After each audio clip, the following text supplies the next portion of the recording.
NRI form Karnataka bank ಇದರ general secretary ಆಗಿದ್ದೇನೆ. ನಿಮಗೆಲ್ಲರಿಗೂ ಈ ಸಭೆಗೆ ಹಾರ್ದಿಕ ಸ್ವಾಗತವನ್ನು ಬಯಸ್ತೇನೆ. ನಮ್ಮ ಮೂಲ ಉದ್ದೇಶ ಇವತ್ತಿನ ಸಭೆ ಜಾನ್ವರಿಯಲ್ಲಿ ಹೊಸದಾಗಿ ಆರಂಭಗೊಂಡ ಪದಾಧಿಕಾರಿಗಳ ಪದಗ್ರಹಣ ಹಾಗೂ ಇತರ ಕಾರ್ಯಕ್ರಮಗಳು ಗಣ್ಯ ವ್ಯಕ್ತಿಯ ಸಮ್ಮುಖದಲ್ಲಿ ಬ್ಯಾರಿನಲ್ಲಿ ನಡೆಯಲಿರುವುದು, ಅದರ ಬಗ್ಗೆ ನಿಮಗೆ ವಿಷಯವನ್ನು ತಿಳಿಸಲು ಇವತ್ತಿನ ಸಭೆಯನ್ನು ಕರೆಯಲಾಗಿದೆ. ನನ್ನೊಂದಿಗೆ ವೇದಿಕೆಯಲ್ಲಿ ಶ್ರೀಮಾನ್ ಉದಯ್ ಶೆಟ್ಟಿ,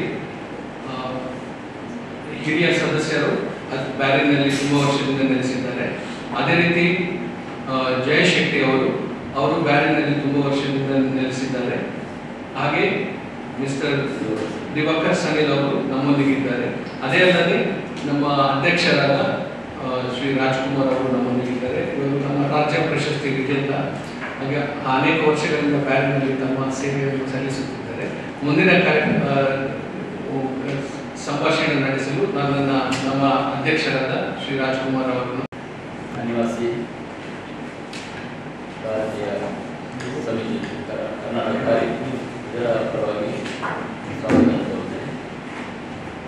ಹಾಗೆ ನನ್ನೊಂದಿಗೆ ಸಹಪಾಠಿಗಳಾದ ಶೆಟ್ಟಿ, ಸೆಕ್ರೆಟರಿಯಾದ ರೋಷನ್, ಜಯ ಶೆಟ್ಟಿ ಹಾಗೂ ಶಿವರೋಷನ್ ಅವರಿಗೆ ನಾನು ಸ್ವಾಗತ. ಈ ಸಭೆಯನ್ನು ಕರೆಯಲು ಕಾರಣ ಅಂದರೆ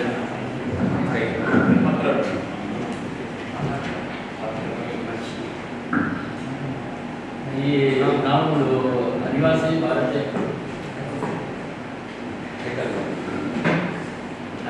ಭಾರತೀಯ ಫೋರಂ ಕರ್ನಾಟಕ ಬಾರಿ, ಈ ಒಂದು ಹೊಸ ಸಂಸ್ಥೆಯನ್ನು ನಾವು ಬಾರಿನಲ್ಲಿ ಸ್ಥಾಪಿಸಿದ್ದೇವೆ. ಹಾಗೆ ಕರ್ನಾಟಕದಲ್ಲಿ ಕೂಡ ಅನಿವಾಸಿ ಸೆಲ್ ಕೋಶ ಅಂತ ಒಂದು ಸಂಸ್ಥೆ ಇದೆ. ಅದರ ಅಧ್ಯಕ್ಷರು ಮುಖ್ಯಮಂತ್ರಿ ಸಿದ್ದರಾಮಯ್ಯ, ಉಪಾಧ್ಯಕ್ಷರು ಆರ್.ಟಿ. ಕೃಷ್ಣ. ಅದರ ಒಂದು ಘಟಕವಾಗಿ ನಾವು ಬಾರಿನಲ್ಲಿ ಈ ಒಂದು ಸಂಸ್ಥೆಯನ್ನು ಸ್ಥಾಪಿಸಿದ್ದೇವೆ.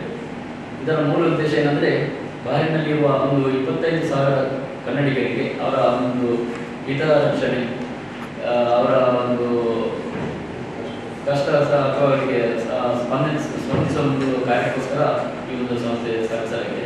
ಇದಕ್ಕೆ ಬಾರಿನ ಇಂದಿನ ಪ್ಲಸ್ಲಿ ಕೂಡ ನಮಗೆ ಸಹಕಾರ ಕೊಡ್ತಾ ಇದೆ. ಅದೇ ರೀತಿ ಕರ್ನಾಟಕ ಸರ್ಕಾರ ಕೂಡ ನಮಗೆ ಸಹಕರಿಸುತ್ತಿದ್ದಾರೆ. ಇದರಿಂದ ನಮಗೆ ಬಾರಿನಲ್ಲಿ ಕನ್ನಡಿಗರ ಒಂದು ರಕ್ಷಣೆ, ಅವರಿಗೆ ಆಗುವಂಥ ಸಮಸ್ಯೆಗಳನ್ನು ನಿವಾರಿಸುವ ಒಂದು ಉದ್ದೇಶ.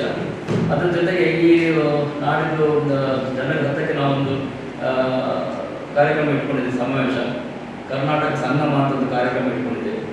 ಅದರಲ್ಲಿ ನಮ್ಮ ಈ ಹೊಸ ಕಮಿಟಿಯ ಪದಗ್ರಹಣ, ಅದೇ ರೀತಿ ಕರ್ನಾಟಕದ ಒಂದು ಸಾಂಸ್ಕೃತಿಕ ಸಮಾವೇಶ ಕೂಡ ನಡೆಸಿದ್ದೇವೆ. ಈ ಕಾರ್ಯಕ್ರಮಕ್ಕೆ ಗಣ್ಯರು ಬರ್ತಾ ಇದ್ದಾರೆ. ಕರ್ನಾಟಕ ಸರ್ಕಾರದಿಂದ ನಾವು ಮುಖ್ಯಮಂತ್ರಿ ಅವರನ್ನು ಆಮಂತ್ರಿಸಿದ್ದೆವು. ಅದೇ ಅವರಿಗೆ ಬರಲು ಅಸಾಧ್ಯ ಆದ್ದರಿಂದ ಈ ಕಾರ್ಯಕ್ರಮ ಡಿ.ಕೆ. ಶಿವಕುಮಾರ್ ಭಾಗವಹಿಸುವ ಚಾನ್ಸಸ್ ಇದೆ. ಅದೇ ರೀತಿ ಕನ್ನಡ ಸಂಸ್ಕೃತಿ ಇಲಾಖೆ ಮಂತ್ರಿ ಶಿವರಾಜ್ ತಂಗಡಗಿ ಅವರು ಬರ್ತಿದ್ದಾರೆ. ಸಭಾಪತಿ ಯು.ಟಿ. ಖಾದರ್ ಬರ್ತಿದ್ದಾರೆ.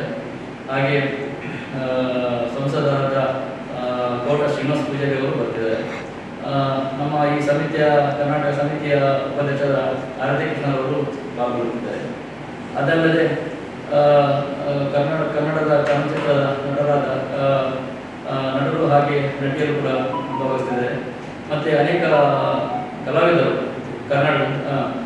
ಕಲಾವಿದರು ಬರ್ತಿದ್ದಾರೆ. ಹಾಗೆ ಉದ್ಯಮಿಗಳು ಬರ್ತಿದ್ದಾರೆ. ನಮ್ಮಲ್ಲಿ ಸುಮಾರು ಒಂದು 25,000 ಜನರಿದ್ದಾರೆ. ಈಗ ಈ ಒಂದು ಕಾರ್ಯಕ್ರಮ ಸುಮಾರು ಒಂದು 2-2.5 ಜನರು ಸೇರುವ ಚಾನ್ಸಸ್ ಇದೆ. ಇದು ಜನವರಿ 10 ತಾರೀಕು ಬ್ಯಾರಿನ ಇಂಡಿಯನ್ ಕ್ಲಬ್ ಮೈದಾನ ಹೊರಾಂಗಣ ರೋಡಲ್ಲಿ ನಾವು ಕಾರ್ಯಕ್ರಮ ನಡೆಸ್ತಿದ್ದೇವೆ. ಮತ್ತು ಈ ಒಂದು ಕಾರ್ಯಕ್ರಮ ಇದಕ್ಕೆ ಅಲ್ಲಿಯ ಸರ್ಕಾರ ಕೂಡ ನಮಗೆ ಪರ್ಮಿಷನ್ ಕೊಡ್ತಾ ಇದೆ. ಬ್ಯಾರಿನ ಸರ್ಕಾರ ಸಿಗಲಿದೆ, ಅದು ಸಿಕ್ಕಿದೆ. ಹೌದು, ಕಾರ್ಯಕ್ರಮ ಸಂಜೆ 5:30ಗೆ ಶುರುವಾಗಿ ಸುಮಾರು ಒಂದು 4-4:30 ಗಂಟೆಯ ಈ ಕಾರ್ಯಕ್ರಮ. ಫಸ್ಟಿಗೆ ನಾವು ಪದಗ್ರಹಣ ಕಾರ್ಯಕ್ರಮ ಇಟ್ಕೊಂಡಿದ್ದೇವೆ. ತದನಂತರ ನಮ್ಮ ಸಾಂಸ್ಕೃತಿಕ ಕಾರ್ಯಕ್ರಮ. ಇದಕ್ಕೆ ಬೇಕಾದ ನಮಗೆ ಪ್ರೈವೇಟ್ ಕೂಡ ನಮಗೆ ಜನ ಕೊಡ್ತಿದ್ದಾರೆ.